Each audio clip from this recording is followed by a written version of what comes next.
Hi, Mystery Recapped here.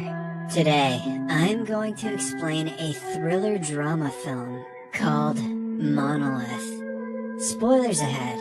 Watch out, and take care. The movie begins with an advertisement from a futuristic car brand named Monolith.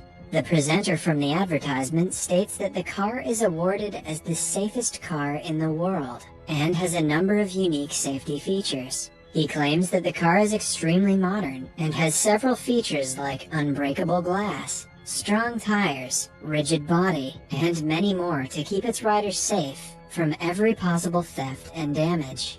An AI-connected smartphone app is used to control all the features while being inside the car. A virtual assistant called Lilith helps to interact with the user interface of the car.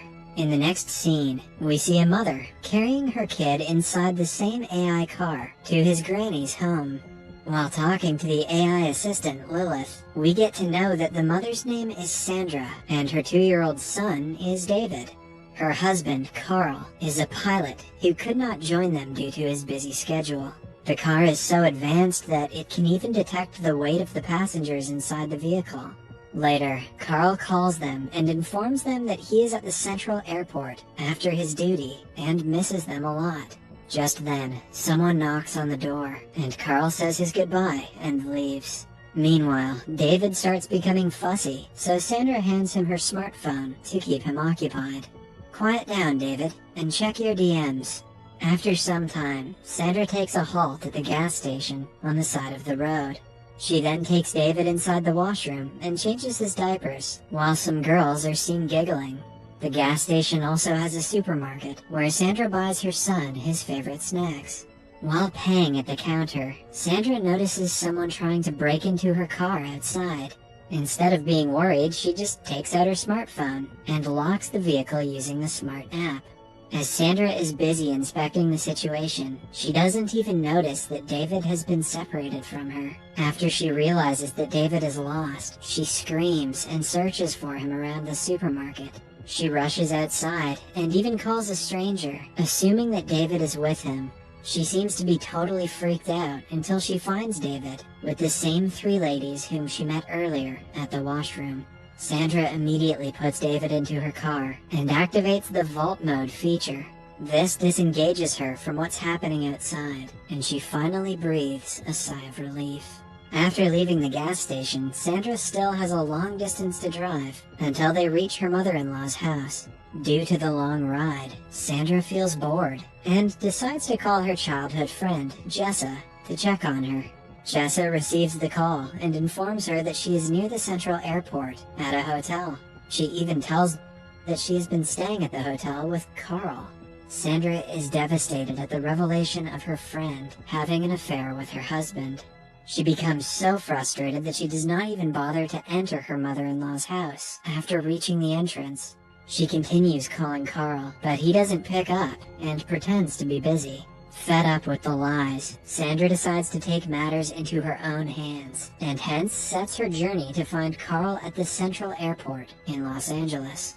On her way, a board shows that the distance to Los Angeles is about 320 miles. After a while, Lilith, the smart AI, mentions that a serious accident has taken place on the main highway, which will slow them down. She then suggests Sandra take the bypass road, which will save them a lot of time. However, the AI also mentions that the route is deserted and barely has any passengers. Sandra, who is adamant on confronting her husband, does not think twice and takes the alternative route.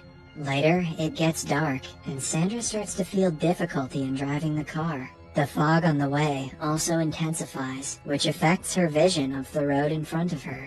On her way, she finds no human settlements or any other vehicles. However, she finds an electrical substation located in the middle of nowhere. She glances over the place but soon drives away. The place is so deserted that the only beings present there are wild animals. Suddenly, a nervous Sandra loses her focus and crashes into a deer which was trying to cross the road.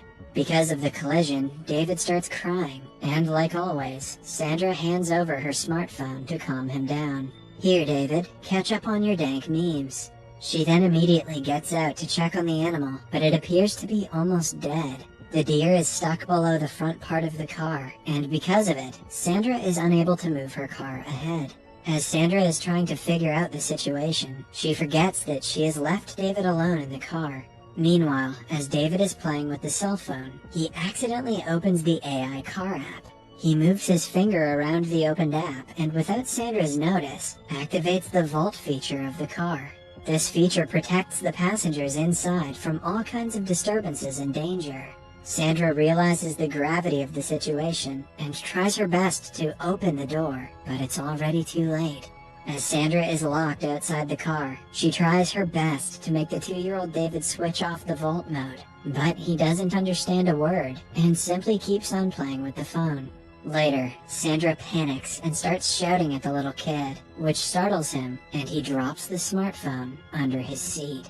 Here, Sandra gets to know that the monolith car's features are not just an advertisement, but it also performs in reality. Even when Sandra tries to break the glass with a rock, not a single scratch can be seen on the window glass. Should have gone with the Tesla. Seeing all her efforts go in vain, Sandra decides to seek other options. She begins walking back to the electrical substation which she noticed before. After some walking, she reaches the station, jumps over the fence, and cries for help. However, she gets no response, and the station seems to be empty, with no workers present at the moment. After this, Sandra enters one of the rooms, and finds some necessary items inside. She takes a flashlight to use at night, and a big wrench to help her break the glass of the locked car. Just as she leaves the substation, she notices a wild animal following her. As Sandra rushes back, a coyote attacks her, so she climbs onto the roof of the car. Despite her best efforts to scare off the animal, it remains unfazed. In a last-ditch attempt, Sandra starts banging the car with the wrench, and an alarm starts blaring, which finally makes the coyote retreat. Just then, Sandra notices David having difficulties breathing. Despite the situation, she manages to calm David, and he finally starts breathing and soon falls asleep. After a bit of thinking, Sandra too becomes tired and falls asleep on the bonnet of the car. The next day, Sandra wakes up when the sun is already bright. She then immediately rushes to check David's condition inside the car. She finds her baby weak and feeble because of his hungry stomach and dehydration. One of the features of the car also displays the temperature of the surroundings, which appear to be increasing slowly. The condition is a curse to Sandra, as the place is completely isolated with no humans around. Sandra then decides to seek help and follows the road, despite being severely dehydrated. She proceeds to walk the long journey. She also knows the risks of leaving David alone in the overheated car, but she has no choice but to seek help. Fortunately, she comes across a river where she drinks and cleans herself. After gaining some respite, she continues her journey and encounters steep hills along the path. After walking several miles, Sandra finally comes across an old airfield where she discovers a jet. Meanwhile, the temperature inside the monolith car rises up, causing it to instantly start the emergency cooling fan. After reaching the abandoned jet, Sandra enters and discovers some alcoholic drinks, a gallon of gasoline, a lighter, and a pair of spare airplane tires. She consumes some alcohol and immediately gathers the necessary items. After that, Sandra uses the gasoline to burn the 2 tires in hopes of attracting help. She then takes the gallon and fills it with the river water. Slowly, Sandra walks back to the place where she left David. In the next scene, Sandra hurries to the car and finds David all weak and turning red. She tries calling out to him, but David does not answer or move. The temperature inside the car has increased significantly, and the emergency cooling fans have become ineffective. Seeing the state of her son, Sandra immediately climbs the roof and pours the water she brought from the river, but all her efforts go into vain. Thinking that her child will have to die inside the high-tech vehicle, she again starts to hit the car window with the wrench, but it just wastes her energy. Later, Sandra tries to light a fire outside the car, in hopes that the sensors will detect the smoke and open the windows, but none of this happens. Instead, the emergency cooling fans stop running to prevent the smoke from entering inside. Fatigued, Sandra falls to the ground and has a vision of her and Carl visiting the scene of the accident a year later. There, she realizes her mistakes and still blames Carl for David's death. After some time, she wakes up to a noise and finds it all to be her dream. To make the situation worse, the coyote from last night again appears in front of her. Sandra decides to hide from it and tries to climb on the roof of the car, but as the car's temperature is extremely high, she can't stay there and instead slides below the car. There, the coyote bites her leg, and this is when Sandra realizes that it is the deer that the coyote is after. As soon as the coyote drags the deer out, the car starts rolling backwards. The deer was the reason that the car was held in position. Sandra immediately gets out from under the car and tries to stop it from sliding back. Despite her best efforts, the car continues to roll, edging closer to a fall.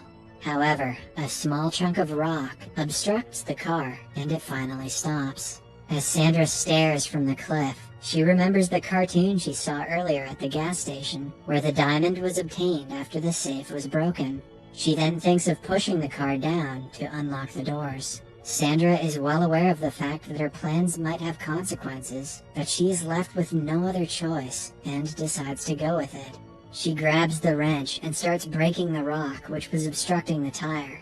After successfully removing the rock, Sandra purposely pushes the car down the cliff, with the baby still inside. As the car is thrown into the air, its built-in AI starts to function, and immediately realizes that the car is falling from a height. The features of the car get to work and shift its balance, studying the gravitational pressure to fall upright, without causing any harm to David. Since the car was designed to deactivate the vault mode at the time of an accident, to let the rescuers come in, the doors finally open. As soon as the car strikes the ground, Sandra climbs down the cliff and approaches it. Despite the devastating fall, the car appears as if someone just placed it there. Finding the locked door open, Sandra hurriedly takes David out of the car and opens his clothes to help him cool down. Seeing David's weak health condition, Sandra resolves to get out of the place as soon as possible. Before Sandra gets in the car to drive, the whole system gets restarted. With the help of Lilith, Sandra sets the car into extreme off-road mode and starts climbing the cliff in front of her. The car appears to be made for very extreme conditions and easily gets past the steep cliff. Miraculously, Sandra reaches the off-road she chose and heads for the hospital. In the final scene of the movie, we see Sandra and David arriving at the hospital. David is kept on the hospital bed beside Sandra and is connected with multiple tubes. Sandra seems worried about David until he opens his eyes and calls her mommy for the first time. The movie ends as Sandra is delighted by her son calling her out. Little did Sandra know, David was speaking to the car. Subscribe for more videos like this, turn on notifications, and leave a like to help the channel out. Thank you for watching.